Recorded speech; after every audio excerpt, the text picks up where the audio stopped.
Welcome to another episode of Trade by Numbers. I hope you've had a fantastic weekend. I had some people asking me some things today, and it brought me to this state of mind I want to talk about.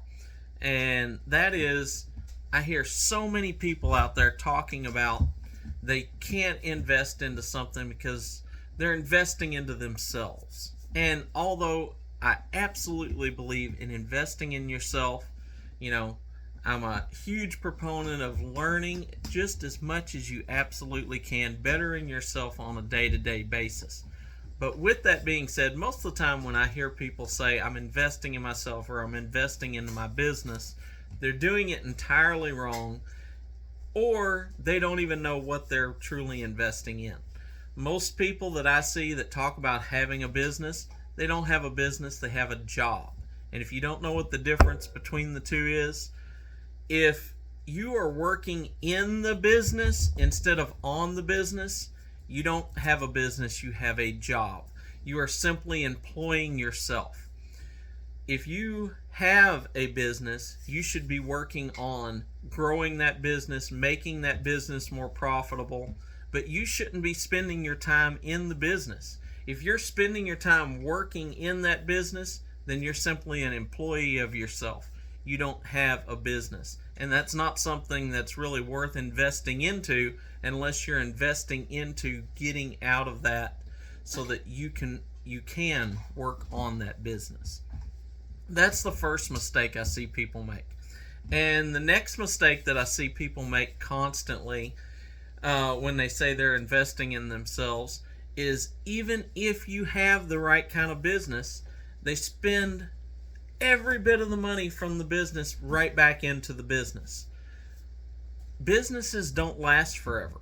Most businesses will fail within the first 10 years. Most businesses fail quicker than that, but I think the national average is about 4 out of every 5 businesses fail within the first 10 years. So with that being said, why would you want to invest all your money into a business that statistically, regardless what you think of it, is likely to fail? You should be investing, in my opinion, everything I say is my opinion, of course, but you should be investing no more than 50% of your money back into that business, and you should be taking 50% of that money and investing it somewhere else. There's so many places to invest, whether it's in the stock market, crypto markets, real estate, into other businesses. But don't be putting all your eggs into one basket. Now, I'm not a person that believes in a huge amount of diversity, especially in the stock market. You got a portfolio, it's got 50 stocks, so that no matter what goes up, it's compensating. If this goes down, something else is going up. I want to keep away from the things that are going down. So I like being more precise about what I'm doing. But with that being said, you can't just put all your money onto one horse and then he loses and then that's the end of the game. So make sure you are diversifying yourself a little bit to the point that you're not just putting all that money back into yourself, betting everything on you, because what happens if you get in a car wreck tomorrow? Can someone else run your business as well as you can? Because that's what having a true business is other people should be able to run it as good as you do. If something happens tomorrow and you're the one working in your business, you're the entire business itself, you get hurt, where are you? Where's your family at?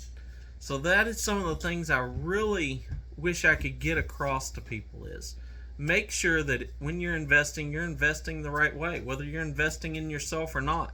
Make sure if you say you have a business, that you truly have a business and not a job for yourself. Make sure that when you're investing, I never buy all of my money into one stock. I never buy all of my money into one crypto. I would never put all of my money into one business, not even my own. I have multiple businesses, and I have that for a purpose. And I can do that because I don't work in any of my businesses. I have people that do that. The only thing I do is try to think of ways to make them more profitable, better customer service, how to get people in and out more efficiently. That's my only job, which is why I have time to do those things. It's why I have time to spend with my family.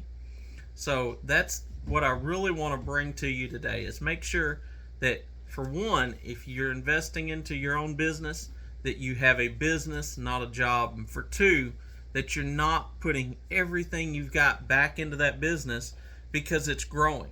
It's growing great. Let it keep growing, but put some of that money into other places, whether it's into real estate, into another business, into crypto, into the stock market, whatever the case may be. But make sure that you're investing the right way. It's the most important thing that I can tell you, especially with what I've had people coming up and asking me here lately.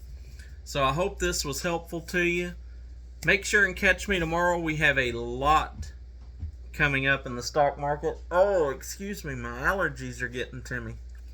Oh, we got a lot coming up in the stock market this week that we need to be ready for. We got the CPI numbers coming out on Tuesday. We got the Fed rate hike on Wednesday. And we're going to have to cover these things so that we can position ourselves to be ready for it. So catch me in the morning. We'll start going over that. We'll get the stock market broke down.